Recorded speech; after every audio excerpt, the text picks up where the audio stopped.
مجھے یہ بھی پتہ چلا ہے کہ سوشل میڈیا کے اوپر بعض لوگوں نے میرے نام کے اوپر فیک اکاؤنٹ بنائے ہوئے ہیں اور وہ صحابہ کرام علیہم رضوان کے بارے میں یا لوگوں کے کھڑے کیے ہوئے بزرگان دین کے بارے میں گندے الفاظ استعمال کرتے ہیں، گالی گلوچ استعمال کرتے ہیں۔ تو میرا بالکل اعلان برات ہے، میں صرف اپنے پلیٹ فارم سے اپلوڈ ہونے والی ویڈیو کا ذمہ دار ہوں، اور جو کچھ میں نے ویڈیو میں بولا اور وہ بھی کانٹیکسٹ کے ساتھ، سیاق و سباق کے ساتھ، اس کا ذمہ دار ہوں، نہ کسی پوسٹ کا ذمہ دار ہوں، نہ کسی غلط تھمبنیل کا ذمہ دار ہوں، نہ کسی اسٹوڈنٹ کی ایکٹیویٹی کا ذمہ دار ہوں، اور نہ کسی جعلی اسٹوڈنٹ کی ایکٹیویٹی کا ذمہ دار ہوں کہ لوگ، یعنی ہمارے پلیٹ فارم پہ آپ کو پتہ ہے وہ لوگ بھی جمع ہو گئے ہیں جو مولویوں سے متنفر تھے، تو وہ اس پلیٹ فارم کو بعض اوقات یوز کر رہے ہوتے ہیں اپنے مقاصد کے لیے۔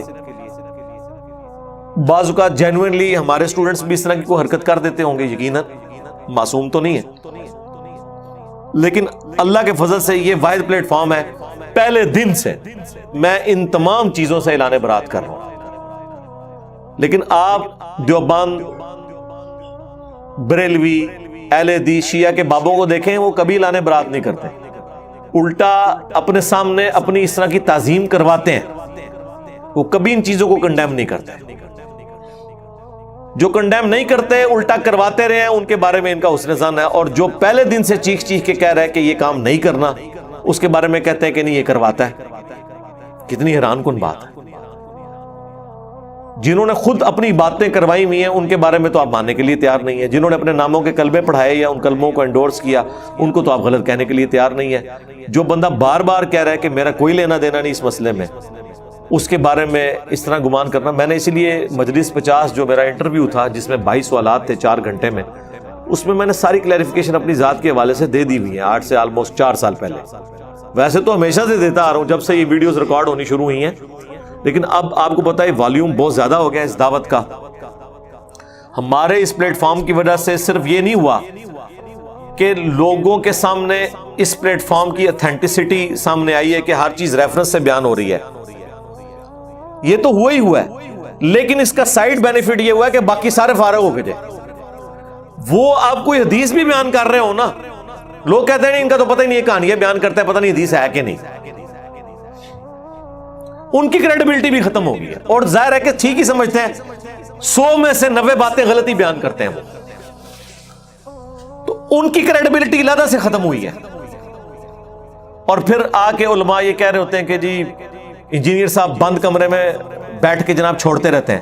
سرکار یہ جو ہم بند کمرے میں ایک کلپ چھوڑتے ہیں نا، آپ پوری زندگی میں اس طرح کا کوئی ایک کلپ بنا کے بتائیں جس میں قرآن و سنت کے حوالے لگے ہوئے ہوں۔ آپ بھی تو بند مسجد میں بیٹھ کے چھوڑ رہے ہوتے ہیں نا، یہاں پہ بھی تو 250-300 بندہ موجود ہے نا، تو علمی کوئی بات کرے، حوالے لے کے آئے، ٹھیک ہے۔ انہوں نے اتنے بجٹ ہیں، ان کے چندہ بکس ہیں، مدارس ہیں، لیکن ان کو یہ توفیق نہیں کہ کوئی آیت حدیث بیان کر دیں، یا بیان کیے تو ڈسپلے کروا دیں کہ تاکہ کوئی کاؤنٹر ویریفائی کر لے کہ یار یہ لکھا بھی ہوا ہے کہ نہیں۔ اور جو بندہ ایک ایک چیز قرآن و سنت کے ریفرنس سے بتا رہا ہے، اور پھر ساتھ یہ اناؤنسمنٹ کر رہا ہے کہ اگر قرآن و سنت میں کوئی اور الفاظ لکھے ہوئے ہیں تو میں ان الفاظ کی طرف آپ کو گائیڈ کر رہا ہوں، اگر میں نے کوئی الفاظ کے چناؤ میں ایسے لفظ استعمال کیے ہیں جو اس روایت میں نہیں تھے تو میرا اس سے بھی لانے برات ہے، میرا اپنے سے بھی لانے برات ہے۔ بالمفہوم بعض اوقات کوئی ایسی چیز بیان ہو سکتی ہے نا، لیکن وہ آپ تحقیق کریں، بعض اوقات ایک طریق میں وہ الفاظ موجود ہوتے ہیں دوسرے میں نہیں ہوتے۔ مثلا میں نے مسلم شریف سے ایک دفعہ ایک حدیث بیان کی کہ نبی علیہ السلام نے عبد الرحمن بن عوف کے پیچھے نماز پڑھی تھی، چونکہ قافلے میں نبی علیہ السلام پیچھے رہ گئے تو وقت نکل رہا تھا، تو صحابہ کرام نے عبد الرحمن بن عوف کو آگے کھڑا کیا، انہوں نے جماعت کروائی۔ جب ایک رکعت ہو گئی تو نبی علیہ السلام قافلے میں آ ملے، تو صحابہ کرام نے جو ہے وہ تصفیق کر کے یوں کر کے، کسی نے سبحان اللہ کہہ کے امام کو مطلع کیا کہ نبی علیہ السلام آئے ہیں تو مصلی چھوڑ دیا جائے، جس طرح کہ بخاری مسلم میں آیا حضرت ابوبکر نے کئی دفعہ مصلی چھوڑا ہے نبی علیہ السلام کے لیے، حالانکہ نبی علیہ السلام نے منع بھی کیا۔ بعد میں حضرت ابوبکر نے کہا کہ ابو قحافہ کے بیٹے کی کیا مجال کہ اللہ کے رسول تشریف لے آئیں اور وہ مصلی پہ کھڑا رہ جائے۔ عبد الرحمن بن عوف کو نبی علیہ السلام نے منع کیا تو وہ منع ہو گئے، اور وہ اپنی نماز کنٹینیو کرتے رہے. نبی الاسلام نے پیچھے نماز کی, آپ کی ایک رکعت رہ گئی, سلام پھیرنے کے بعد آپ کھڑے ہو گئے, اپنی رکعت مکمل کی. تو صحابہ کرام استغفار پڑھنا شروع ہو گئے, ظاہر ڈر گئے کہ بھی اللہ کے نبی کی ایک رکعت چھوٹ گئی ہے. تو بہت بڑی ایکٹیویٹی تھی نا, آپ کے لیے تو شاید یہ چھوٹا سا معاملہ ہو. تو بعد میں ہم سے کسی نے مجھے ای میل پہ رابطہ کیا کہ یہ جو آپ نے آخری الفاظ بولے ہیں نا کہ صحابہ کرام ڈر گئے اور استغفار پڑھنا شروع ہو گئے, یہ تو مسلم شریف میں موجود نہیں ہے. مسلم شریف میں تو اتنا ہی ہے کہ نبی علیہ السلام نے نماز پڑھائی. اب مجھے یاد تھا کہ یہ میں نے الفاظ پڑھے ہوئے ہیں, میں نے اس حدیث کے کچھ الفاظ پھر مکتبۃ الشاملہ میں ڈالے کہ اس کا کوئی اور طریق کہیں ضرور موجود ہے. تو وہ پھر سنن ابی داؤد کے اندر یہی حدیث ہے, اس میں یہ الفاظ بھی آگے موجود ہے. تو بعض اوقات ہوتا ہے کہ ایک حدیث کا ایک طریق جو ہے اس میں کچھ الفاظ مسنگ ہے, دوسری جگہ موجود ہے.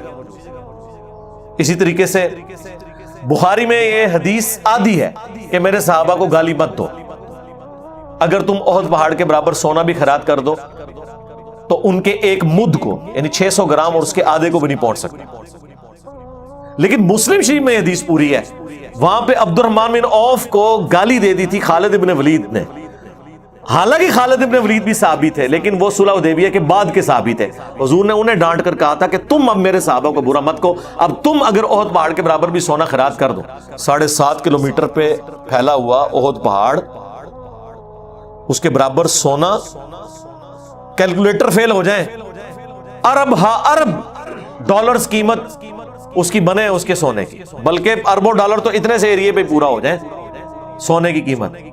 اور جو سینئر صحابی عبد الرحمن بن عوف, ان کی ایک پاؤ کو نہیں پہنچ سکتی 600 گرام, نہ اس کے آدھے کو, ایک مد کے آدھے کو بھی. تو مسلم شریف میں پوری حدیث ہے. تو ایک جگہ بعض اوقات آدھی حدیث ہوتی ہے, دوسری جگہ پوری ہوتی ہے, تو پتہ چل جاتا ہے اچھا یہ جوڑ کے تو وہ دونوں ترک ایک جگہ جمع ہوئے ہیں. تو بعض اوقات ہم بیان اسی طریقے سے مسلم شریف میں حدیث ہے وہ کہ ایک صحابی نے حضور کے سامنے کہہ دیا من یطع اللہ ورسولہ فقد رشد ومن یعصہما فقد غوا, جو اللہ اور اس کے رسول کی اطاعت کرے وہ کامیاب ہو گیا, جس نے ان دونوں کی نافرمانی کی وہ بہک گیا. تو حضور نے فرمایا بئس الخطیب انت, کتنا برا خطیب ہے تو, تجھے چاہیے تھا کہ تو کہے ومن یعص اللہ ورسولہ فقد غوا, تو نے یہ دونوں کیوں کہا؟ حالانکہ لٹریچر میں کوئی خرابی نہیں تھی, وہ پہلے کہہ چکا تھا جس نے اللہ اور اس کے رسول کی اطاعت کی وہ کامیاب ہوا, جس نے ان دونوں کی نافرمانی کی ناکام ہو گیا. اس نے آگے سے کوئی بہانہ نہیں کیا کہ میں آپ کو اللہ کا بندہ ہی مان رہا ہوں, غیر مستقل بذات مان رہا ہوں, آپ کا اختیار جو ہے وہ محدود مان رہا ہوں. نہیں, اس زمانے میں کہانیاں نہیں. لیکن یہ حدیث ابو داؤد میں ہے تو اس کے آگے بھی الفاظ ہیں, قم اذهب, اٹھ نکل جا ادھر سے. اب یہ الفاظ مسلم میں نہیں ہے.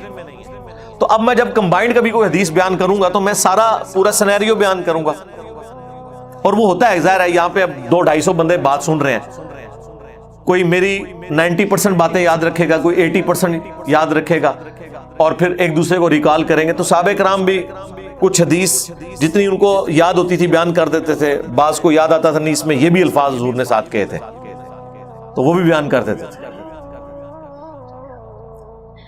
تو اس طرح کئی ایک جگہ ہوتی ہے. یہاں ہماری اکیڈمی میں ایک بریلوی مفتی نے فون کیا ایک دن, میں نام نہیں لیتا اسے مشہور کرنے کے لیے, چلیں میں آپ کو اشارتاً بتا دیتا ہوں, وہ کیلے والا مفتی جو ہے.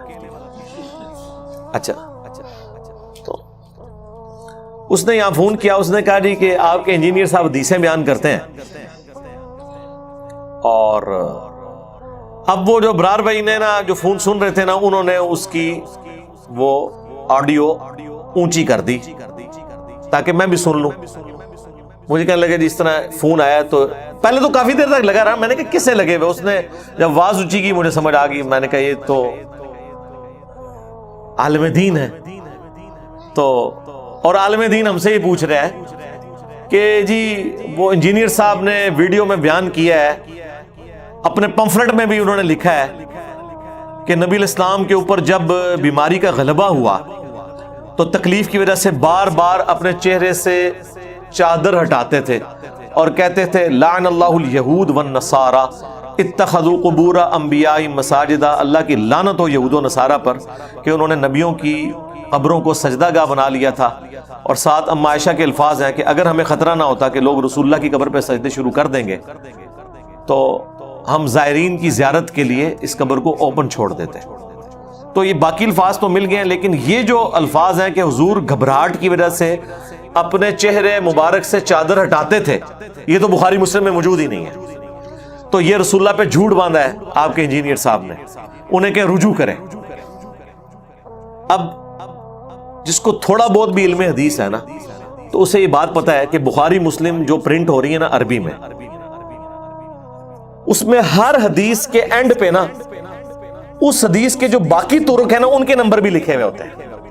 ایک جاہل آدمی بھی ڈھونڈ سکتا ہے جسے تھوڑا سا پتا ہے اور ہمارا اسٹوڈنٹ ہے وہ، پر خیر جاہل تو رہے گا نہ، وہ تو مفتی کو بھی پیچھے چھوڑ جائے گا، لیکن علماء کو تو پتا ہوتا ہے. تو میں نے، میرے پاس تو ریئل ٹائم وہاں عربی والی بخاری مسلم پڑھی تھی. میں نے کہا اس کو کہا کہ ذرا نمبر پڑھے. ہمیں تو پتا تھا. اس نے کہا جی پمفلٹ پہ یہ نمبر لکھا ہوا ہے. تو وہ پمفلٹ والا نمبر اس نے کہا کہ یہ دیکھو اس میں الفاظ کوئی نہیں ہے. تو میں نے کہا اس کو، میں نے اس کو اشاروں سے کہا کہ اسے یہ بتاؤ کہ یہ اینڈ پہ نا وہ نمبر لکھے ہیں. تو اس نے پھر اس کو بتایا کہ اس کے اینڈ پہ آپ دیکھ رہے ہیں باقی طرق کے نمبر بھی لکھے ہوئے ہیں، کیا آپ نے وہ چیک کیے؟ کہتا نہیں. تو ان کا ان کو چیک کرو. چیک کیے تو اس میں الفاظ موجود تھے. ٹھیک ہے. تو ہم پہ فوراً الزام لگا دیتے ہیں کہ جی اے جناب کولوں گلا بیان کرتا ہے. ٹھیک ہے. پھر ہم پتہ ہے رجوع کر لیتے ہیں. جب رجوع کرتے ہیں تو وہ رجوع پھر بڑا خطرناک ہو جاتا ہے. ہاں وہ پھر رجوع ہم کوئی ایک سٹیپ آگے لے جاتے ہیں. ہمیں کہتے تھے جی وہ جی مفتی تقی عثمانی صاحب نے بھی وہ امیر شام کے دفاع میں کتاب لکھی اور اس میں انہوں نے سارے دیوبندیوں کی کہانی کرا دی کہ جی کوئی سب و شتم کی روایت نہیں، ایک ملتی ہے حدیث، وہ بخاری کے اندر ملتی ہے اور اس میں بھی سب کے الفاظ ہیں اور سب کا مطلب تنقید ہوتا ہے. یہ کہنا کہ لعنت کرواتے تھے تو ذخیرہ حدیث میں کوئی نہیں، ہم نے تو 10 حدیثیں بیان کر دی ہیں. تو مسلم شریف میں 6229 نمبر حدیث میں موجود ہے، وہی حدیث ہے، اس کا ایک طریق ہے، اس میں الفاظ ہیں. اس نے آل مروان نے سال ابن سعد السعدی سے کہا کہ کہو لعن اللہ ابو تراب، لعنت ہو ابو تراب علی ابن ابی طالب پر، نعوذ باللہ. تو بخاری میں سب تھا اور مسلم میں اسی حدیث کے اندر کیا لکھا ہوا. تو پھر میں نے رجوع کیا کہ ہم سب کہتے تھے گالی، ہم رجوع کرتے ہیں گالیاں نہیں دیتے تھے، لعنتیں بھیجتے تھے. یہ لعنتی لعنتیں بھیجتے تھے، اور یہ لعنتی اس لیے ہوئے کہ انہوں نے اللہ کے ولی پہ لعنت بھیجی تو وہ تو لعنت کا مستحق نہیں تھا، تو لعنت ان کے اوپر لوٹ آئی. یہ ان لوگوں کا علمی لیول ہے. میں آپ کو بتا دوں ان لوگوں نے پتہ نہیں کہاں بیٹھ کے بخاری مسلم وہ دورے پڑھے میں، اور جیسے ختم قرآن ہوتا ہے نا، اس طرح ختم بخاری ختم مسلم اسی طریقے سے ہے. این سپارے پڑھ لو تے این حدیثاں تو پڑھتے این حدیثاں تو پڑھ، کوئی 40 دی سپیڈ نال تے کوئی 100 دی سپیڈ نال. تو میں اس لیے آپ کو بتاتا ہوں، ابھی ہماری لائف سٹوری میں ایک بھائی لاہور سے آئے ہوئے تھے پرسوں. وہ کہہ رہے تھے میں نے اپنے کسی دوست کو علی بھائی کا ایک کلپ بھیجا پرانا جس میں وہ ریفرنس نہیں لگے ہوئے تھے، تو اس نے کہا کہ یہ اپنی طرف سے مار رہا ہے. وہ کہتے ہیں میں نے اس کو کہا کہ میں تجھے ابھی اس میں علی بھائی نے جتنی آیتیں اور حدیثیں بیان کی ہیں میں بھیجتا ہوں. کہتے ہیں میں نے 10 منٹ کے اندر سارے ریفرنسز ڈھونڈ کے نا، مکتبۃ شاملہ تو خیر وہ یوز نہیں کر سکتے اسلام 360 سے، کہتے ہیں میں نے اس کو بھیجے تو وہ حیران رہ گیا کہ یار تو لب لینے وہ تھوڑے مفتی بھی نہیں لب سکتے جڑے ساڈے اسٹوڈنٹ لب جاتے ہیں، کیونکہ ہم نے ان کو بتا دیا نا کہ بھئی یہ ہے، اس طرح آپ ڈھونڈ لیں گے. پوری ذمہ داری کے ساتھ چیزوں کو ہم بیان کر رہے ہوتے ہیں اللہ کے فضل سے. تو باقی اگر کہیں پہ کوئی اونچ نیچ ہو جائے تو آپ بجائے فتویٰ لگانے کے آپ ہائی لائٹ کریں، انشاءاللہ ہم رجوع ریکارڈ کروائیں گے. باقی ہمارے اسٹوڈنٹس اگر کوئی اس قسم کی غلط حرکتیں کر رہے ہیں، کسی کو گالی دیتا ہے، کوئی ولگر لینگویج یوز کرتا ہے، میرا کوئی لینا دینا نہیں میرے بھائی، میں نے کسی کی تربیت نہیں کی ہوئی ہے. ٹھیک ہے. ہر طرح کے لوگ موجود ہیں میرے بھائی. نبی الاسلام کے اپنے ساتھیوں میں بھی ایسے لوگ تھے جن سے کئی چیزیں مس ہینڈل ہوئی ہیں. اب اس کا آپ وبال نبی الاسلام کے اوپر تو نہیں ڈال سکتے، ہر شخص کا اپنا ذاتی عمل ہے، وہ اس کا ذمہ دار خود ہے. تو ہم تو شاہی کوئی نہیں ہے، سب سے پرفیکٹ تو نبی الاسلام کی مبارک ذات ہے. ہم صرف پابندی ہے کہ آپ کو بتائیں. میں تو کہتا ہوں کہ میرا اپنے سے بھی اعلان برات ہے، جب میں آپ کو آیت اور حدیث بیان کر دیتا ہوں آپ بس اسی کو فالو کریں. ٹھیک ہے، اس کے پیچھے آپ نے چلنا ہے، ہمیں نہیں فالو کرنا، آپ نے ریفرنسز کو فالو کرنا. یہ میں نے کلیریفیکیشن دینا ضروری سمجھی. صلو علی محمد وعلی محمد، اللہم صلی علی محمد وعلی آل محمد واصحاب محمد وازواج محمد و امتی محمد اجمعین الی یوم الدین۔